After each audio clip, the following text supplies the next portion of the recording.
The opinions expressed on the Custody Queen Show are for informational purposes only and are not a substitute for personal, professional legal advice. The persons discussed are fictional and not based on actual clients. Thought it was love, had kids in between. You can count on us, we're the Custody Queens. Yeah, you can count on us, we're the Custody Queens. All right, everyone, it's the Custody Queens back for another happy Saturday here on Go Country 105. We are very excited to have our guests today from their Parenting from the Heart founders, Linda and Ty Hatfield. Welcome and thank you for coming. Thank you for inviting us. We are very excited for today's show. Before we get into it, I think Kristen wanted to start off with some highs and lows. Yeah, I love kind of reaching out to everyone and taking a minute to think about the last week or two and what was a high moment and what was kind of a low moment, and to know that those low moments are okay to have. But Sam, why don't you start with your high or your low? I could tell you my high. This week I visited my friend's sushi place. Kristen's been there, ETC Sushi in Corona. Very good. It opened a couple of months ago. It's fabulous sushi. If anyone's in the Inland Empire, you should definitely check it out. So I'm very excited for my friends and happy to do that. Okay, and did you have a low moment? I think my only low moment this week, I have a good one. On my way to court yesterday, I was running out of the door and I was trying really hard not to be late, and I made myself a bagel, and then I forgot that I did that when I was in the car. So I looked down and I just had totally forgotten my bagel, and so I smeared my bagel's cream cheese completely down my pant. So that was fun. That was my low. Not too bad of a low. Not too bad of a low. Not too bad of a low. Very par for the course for me. I'm absolutely that way. But yeah, so that would probably be my low for the week. All right. Linda and Ty, you guys want to share each of your highs and lows? Well, I'll share a high. On Sunday, I went with our youngest daughter to Glen Ivy Resort, and we spent the day together, just her and I on a date, so that was very fun. I love Glen Ivy is the best. It is, and it's a great place to take people that and just enjoy the presence. Sam and I actually do it a couple times a year. And if you all out there have not been to Glen Ivy, it's a hot springs, also in Corona. We were promoting Corona on today's show, and it's amazing. They have like mineral spa baths, hot and cold plunge pools. You can get pretty much any nail service, facial service. Kristen takes me there when I'm very stressed, and I'm very appreciative of that. Yeah, I've learned that creating experiences with people versus, I'm someone who writes handwritten cards, and I try to always recognize my staff, my friends. Sometimes I'm not great at it, but I think taking people on an experience is so much better than, a purse. Not that we don't love purses, but I love that relationship and the presence you get to share. And even we went when it was raining, and we used all of the pool, and what was that bath? The one that kind of smells funky? It's the mineral one. Yeah. Sulfur. But pro tip, if you go, don't be scared to go to Glen Ivy when it's cold, because they give you these big cozy ropes. So you get to kind of like walk around and have that experience. Yeah, so and it's not crowded at all, which is so nice. All right, Ty. My high was Laguna Nursery in Laguna Beach. Ruben Flores is an amazing landscape architect, but he owns the nursery too, and he does these garden walks every 2 weeks, and he'll have you meet at his place, and then he'll talk about plants and stuff, and then he'll say, meet me at the corner of such and such, and we park there and we walk the neighborhood, and he talks about design and flowers, plants, how do they integrate well with homes, and what would be better in a certain home, and it's a blast. That's very cool. That is very cool. That is very cool. Very cool. I am struggling to keep any plant alive. So tips are very much welcome. I give her succulents often, and those are pretty easy to keep alive, but Sam still struggles with that. Yeah. As do I. Yeah. I'm getting new plants, like I get produce. It's like every couple weeks. I'm like, well, just try this again. But isn't it nice when you walk in your house and there's flowers? Like, yeah. My husband's like, why'd you buy flowers? I'm like, because they make me feel good. Right. Yeah, my high was, so I talk a lot about my daughter on the show, but I have a 5-year-old son named Brody, And he's very different than my daughter. He's more of an introvert. He's very calm. He does not get his calmness from me. He's very patient. He's very loving. He gives me these we call them Brody hugs, where he just squeezes me with every ounce of his being. And so he had state cup, and he's playing a year up on a team, and the team is playing a year up. So my little 5-year-old is playing 7-year-olds. And the whole year they played up because they didn't have enough teams his age. And, 15-0, 12-0. And we're like, just play. It's about playing and development. So at State Cup, he actually got to play the age group of the team. He was still playing up. And they won both games. And, just watching my son play soccer, he plays with such eloquence. And no matter how intense, you can see the intensity on my face. Same thing with my daughter. You can see when she's on a high, you can see when she's on low. But Brody's just he's just got this calm and patience, and he took the ball from the back, dribbled through 4 or 5 players and shot. And a coach asked me, how old is your son? I'm like, 5. So he made me really, really, really proud, not because they won, just his dedication and his discipline. And he's a little fighter. I love him. It just made me so happy. And my low was, I got the flu from the winter. This has been a rough flu season, and having 3 kids who all carry home different germs. Usually it bounces off me, but this one got me pretty good. So I would say that was my low. Screaming in the corner on the soccer field, not feeling great, but I showed up. I did it. So, all right, well, let's get into what Ty and Linda do. They believe that parenting is supposed to be fun, as do I.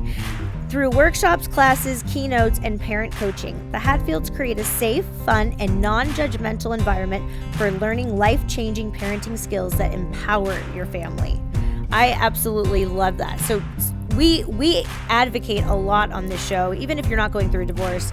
Co-parenting should be fun. And even parenting with your spouse, my husband and I are very different. We have very different parenting styles. So we have to adjust to make it fun for all of us. But tell us about what you do, how you got into it. Well, I was in law enforcement, and I was a supervisor, and they sent me to a program where it was a 9-month program, and we read books that were totally non-related to law enforcement, but it encouraged me to do something more than just law enforcement. And she's an awesome mom, and this was back 24 years ago, and I said, we should write a book about parenting. So she was reluctant, but because she's a great mom and I'm kind of a goofy dad, we started writing this book. And then we found a parenting program. We thought this would be good for the book, and it was called Redirecting Children's Behavior. And we shortly found out that it was redirecting parents' behavior, not children's behavior, to make profound changes in your home. And we loved it, and we became instructors, and then we created our own program eventually after she went to get her master's degree in psychology. Very cool. That is very cool. Very busy stuff. And Kristen and I, we're obviously family law attorneys, so we see a lot of the co-parenting issues or issues in general. I'm just a very firm believer that we should all spend more time trying to educate ourselves on topics, because you really don't know until you know. So you should get out there as much as you can and read the literature and take the classes and do whatever you can. I mean, we all kind of, whether you're parenting or not, you're going through life, we're all in spots where you maybe don't have all the information. And so I think resources are amazing, and it's so very cool what you guys do. Yeah, and when the court orders, a lot of times, the court will order co-parenting. And I always encourage my clients, don't just, put it on the computer, hit the buttons. I actually encourage my clients to go to the in-person one, do the one by themselves, and then do the one together. And sometimes it's such high conflict, that's not an option. But I really encourage my clients to take advantage of the workshops and the treatment. Don't just hit the buttons, because our children replicate us. The way we discipline, the way we yell, the way we get, upset, they literally mimic our movements and our actions. So, Linda, tell us about the book. What's the name of it? Do you have several books? Do you have a couple books? Well, the recent book published in 2019 is called Parent Shift, 10 Universal Truths That Will Change the Way You Raise Your Kids. Wow. And we're research-based, evidence-based, relationship-based parenting style. And so what's interesting is parenting has changed so much because of just knowing all the brain research now. And, I used to teach elementary school in the 80s, and I was a child development major. So I've really seen the growth, the information, archaic parenting versus now really research-based, evidence-based parenting, and the changes that have gone along with that through the years. So I completely agree. It's about educating yourself and getting really sound information and not just following what our parents did. Or what, or getting Facebook advice. Right, what other people are giving as advice. And to really, I see us as specialists in the field. We're very narrow in what we do, and we focus on all ages from like about 18 months, I'd say, for sure, up to 18 years and beyond even. So that's our book, and we have a couple other books that we've kind of self-published, but that's the one that's out there right now. Well, I'm definitely going to take advantage of that. That's I love educating myself, not just as a lawyer, but as a parent. I hear my own advice in my head when I am getting frustrated with one of my children. Kristen, you would yell at your client if they said that. So it's like I have a reality. Kristen, you would not tell your client that's okay. But and just looking at, I've been an attorney for 13 years now. It's even the law has changed. 13 years ago when I went into court, if you had a 3-month-old, dad was getting very, very little visitation at that point. And the court system has completely changed and evolved. And, parents with very young babies, they're trying to give as much equal split as possible, obviously based on the circumstance. But so much of what the kids go through, I think, is the parents not educating themselves. Yeah, and I think especially in what Kristen and I deal with a court order, when you get a court order, that's not the end of it, right? You have to still go out and live your life. And so I think that parenting classes a lot of times can help sometimes bridge those gaps when you're otherwise seeing a lot of unfortunate acrimony with parents. And I understand you guys have a 20-hour parenting class? Yes, and we teach live that parenting class because of what you were sharing. I'm so happy you shared about that, not just to take, people do take online classes, and that can be wonderful and great, and to really absorb the information, not just push the button. We teach live because we really want the people who come to us, and we have from all walks of life come to us. We interact with them. We answer questions live during the course. And is it just the parents, or is this with the kids too? Just the parents. Just the parents. Yeah. Okay. And so we're really able to have that one-on-one connection with the parents and give personal attention to what the needs are, which is what brings us joy. And what we really like doing is the live interaction. Even when I go to, watch a seminar, if I'm there, I'm so much more involved. If I'm at my desk and my computer, phone's ringing and I'm just kind of hitting buttons, but I'm not really absorbing it. So I love the in-person too. I think it's super important. Now, if someone says and I'm assuming you guys get people that are married, not married, I think this would even be good for healthy people that are married. Yeah. Yes, we get what I call a professional parent. You just want to know all you can about parenting. You may not be having any specific therapists issues that are struggling with their we parenting. get therapists come to see us. The clinical psychologists come to see us. Pediatricians come to see us. Oh, I love that. Everybody comes. And where are you guys located? We're in Laguna Beach, but we do our courses online. Online. So on Zoom. On now. It's We used live to do on live, Zoom. like in a classroom, but now we do Zoom. So, and which has been great because we have people from all over the can reach country more. and You can Europe reach and all over the world. Yeah. Very cool. So when you do a class, is it a couple of different parents at one time, or do you take on a specific client and do a parenting class When we do the 20-hour course, we can have anywhere from 15 to 30 people in the class all at the same time with all ages, because a power struggle is a power struggle, whether you're 2.5 or you're 16, Sure. and you handle it the same way. Now it looks different because of the age, right? But the way we handle it or the way we prevent it from happening is the same. So, because sometimes people ask us, how can you have all these ages at the same time? Because people are people. Right. And And part of our foundation is our emotional needs that we teach, and it's an acronym called SPECIAL, and one of those P stands for powerful. So every child needs to feel powerful. So a 5-year-old playing soccer, wants to feel powerful, but also a 15-year-old wants to feel powerful in the world. So if there's struggles going on, there might be a child that's overpowered by their parent, where they're telling them what to do, how to think, what sport to play, this is what college you're going to go to, and just kind of a forced prison guard kind of situation, right? Or the other end is a more permissive, and there's the child kind of runs the show, and the parent doesn't have much power. They're losing their own power. Yeah, and I think that I've even changed my parenting just, with my 8.5-year-old. I used to very much kind of try not baby her to some extent, but, lay out your clothes, brush your teeth. And, I was pretty tough on her because, she's very, very gifted athletically. And I had to really have a check with myself going, you need to let her make these mistakes, because the mistakes will teach her, and allow her to have success. And so now it's like, your shirts are here, your uniforms are here, and I'm letting her do her hair, which is like, but and I love it when she comes down with red lipstick and my husband's like, and I said, we got to give a little, pick our battles.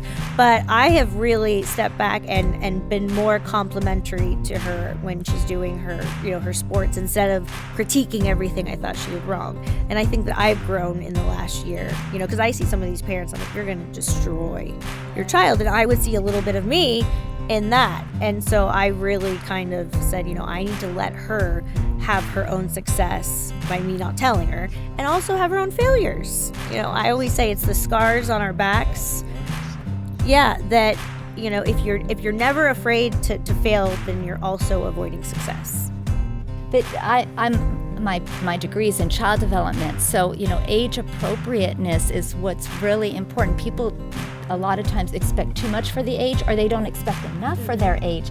So you really have to follow developmental stages on what's age appropriate for that age. And we have that in the back of our book. We have like a list from 18 months to 18 years.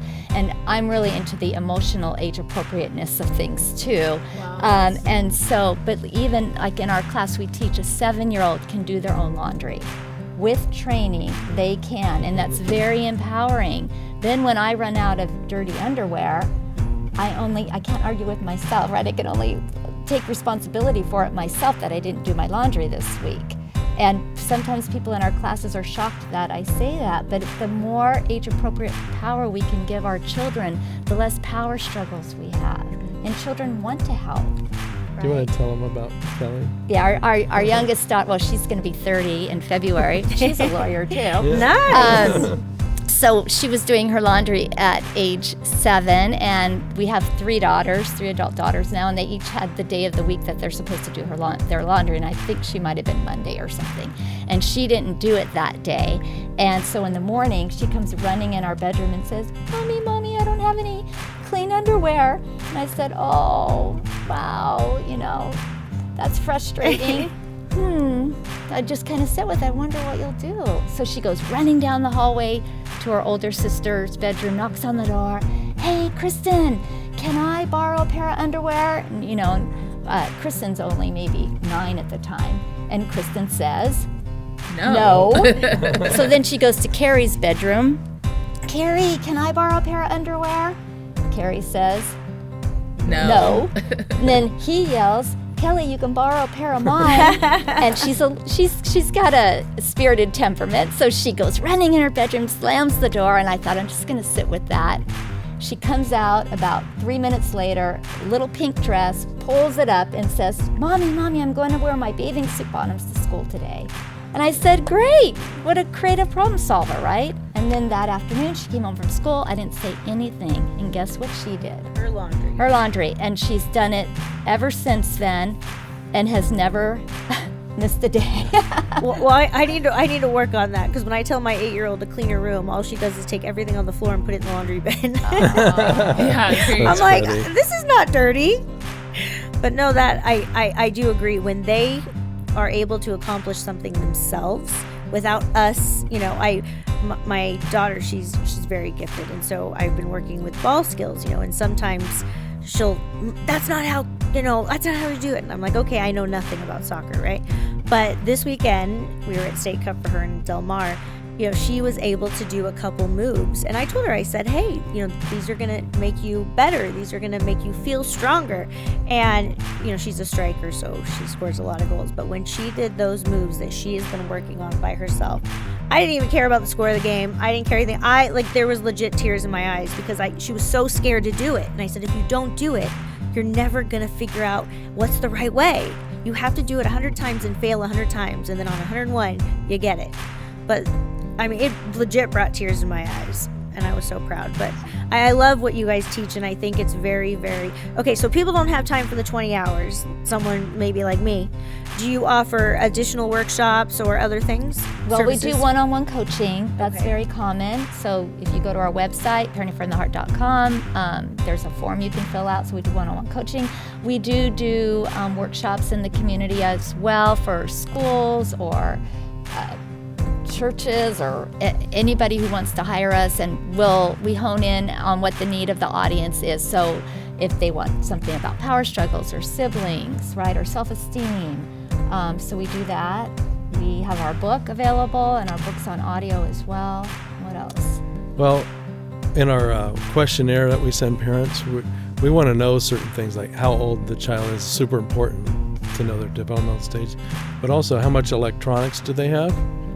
I'm really bad there. Yeah. How much do they sleep? Because sometimes they're going to bed way too late, and that can throw them all off. So you can have a child that's just power struggling because they're on electronics too much and they're not getting enough sleep. I really hope my husband's listening to the show because that is a big struggle between the two of us, because my kids go to bed way too late and they sit on those iPads, and that's a struggle that we have, and we're getting better. But, my 5-year-old going to bed at 10 o'clock at night is not okay. And that's why every morning. But she can do laundry That is soon. not. Yeah, it's not okay, and I know it's not, and a lot of it is our schedule. Sometimes my daughter has gymnastics till 8:30 at night, 3 nights a week, time we get dinner. But I also know that that's a struggle in the morning.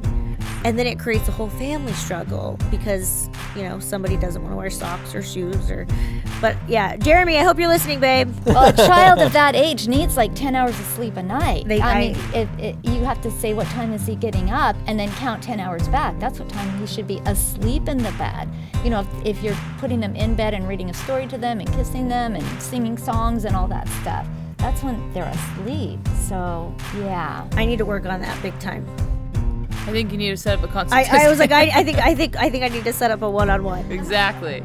That reminds me, if parents are going through a divorce and all that stuff, you just reminded me how important it is to really spend quality time with them in bed, reading to them, doing rituals. I used to read in the closet with them under the bed, all kinds of crazy stuff, just Make them feel safe. Yeah, just reading a book is so important instead of them reading something on an iPad or reading on their own. It's just an easy way to connect with your child, just to read. And in addition to that, too, to really acknowledge the feelings around what's happening. We do a lot with feelings in our class, and that's one of the universal truths.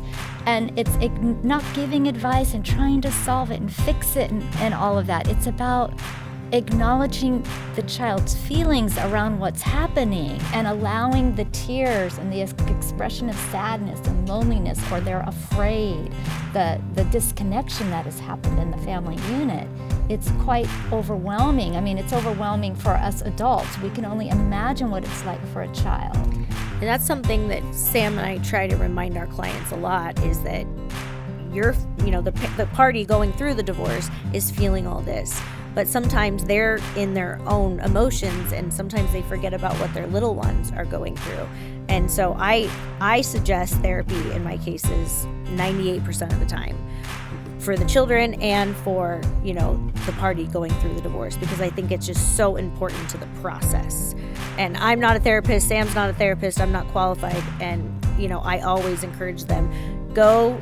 And, the kids, they have to be validated. They have to feel safe. And we want them to grow up, regardless of the divorce or not. We want them to grow up and be successful. But I absolutely love what you guys do. I think it's very near and dear to my heart as well, because feelings are very, very important. And it is very important to validate your children and also recognize as a parent, hey, I could do that better. Or, I'm doing really good in this area, but my kids need to be better earlier, And I tell my clients that if you can recognize your own faults and be socially aware of what you're doing wrong, it just makes you more powerful. And I'm very aware of my faults. Sometimes I'm not aware of stopping them.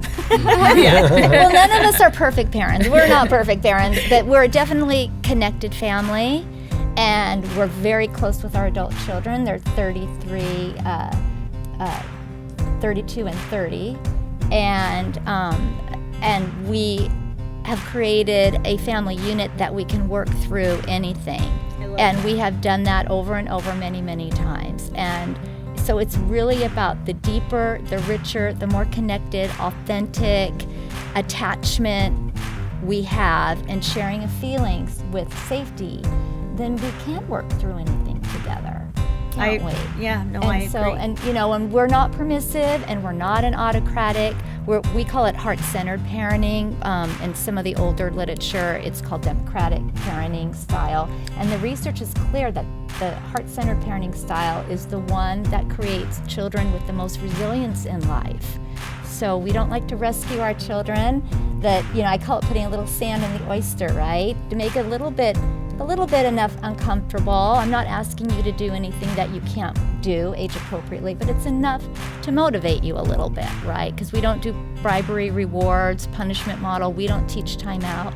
Those things are like emotional spankings really to children. And so that's really our style. That is very interesting. I want to read. I don't have a child, but I want to read your book. Yeah, no, I want to read it too. See how much stuff I'm not doing well. I'm very, very I would just say a quick tip also is to spend one-on-one time with your children, especially in you're in the middle of a divorce.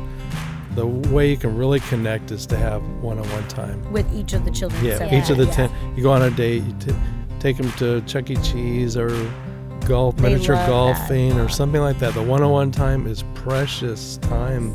That's another they thing don't I get need to enough do better. And that's why my daughter went with me to Glen Ivy on Sunday, because our children, we've been dating our children since they were very young. So when we say to them, even as adults, do you want to go on a date?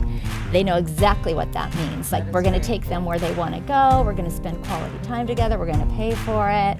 And in high school, I used to tell them, I'm the best date you'll ever have. I've got a car, I got money, and I'll take you wherever you want. Right? So we both date our children still to this day, and it's just so wonderful. But if you want to date your children, it has to start now. So they're used to it, they're comfortable with it, and it's fun. Yeah. Well, Ty and Linda, I agree with everything you're saying. I definitely will be reading your book, because as a mom, as a lawyer, as a boss, there's so many things that I know that I can do better. And even when you're going through divorce and you're frustrated and you're tired and there's not enough time, making that individual time with each of your children is so, so important. Yeah, and that's the thing you have control over, right? You can read the book, you can get involved in parenting and educating yourself regarding that, and maybe you can't handle some of the other court aspects or things that are going on at that time, but that's something you do have control over. And I think that that's wonderful, it really is. And I think too, finally, I just having compassion towards yourself as a parent, as a human being, going through a divorce, and having compassion for your child as well. And if we can just practice that more, being more self-forgiving and compassionate, then I can have more forgiveness and compassion for my children. Yeah, the giving yourself grace it's hard, but it's so important. And I look at all the things that I could do different or better or improve on, but I have to also take a minute and say, hey, look, you've done some really great things, and your kids are doing really great things. So I always tell people, no matter what I'm messing up, my kids are thriving in every level, and they are the sweetest and most kind human. So I know I'm doing something right. But we can always learn, right? That's what Sam and I tell our clients all the time. The law is always evolving. You as a parent are transitioning and you're evolving. Your relationship may change, but you always want to have people in your corner that know what they're doing, the experience. So it's so important to call us, the Custody Queens, if you are going through any family law matter. You can call us at 1-800-419-7772. That's 1-800-419-7772. Well, Linda and Ty, thank you so very much. You know, the Parenting from the Heart founders, this was such a special episode, and I will be reading your book. Me too. I will definitely be reading it. Thank you so much for inviting us. Absolutely. And how can our listeners get a hold of you? Through our website, parentingfromtheheart.com, or our book, Parent Shift, 10 Universal Truths That Would Change the Way You Raise Your Kids, is available on our website or Amazon. Get that book, read it, everyone. All right, well, happy Saturday. Thanks to everyone for listening to me and Kristen blabble again for another day. And remember, let love rule.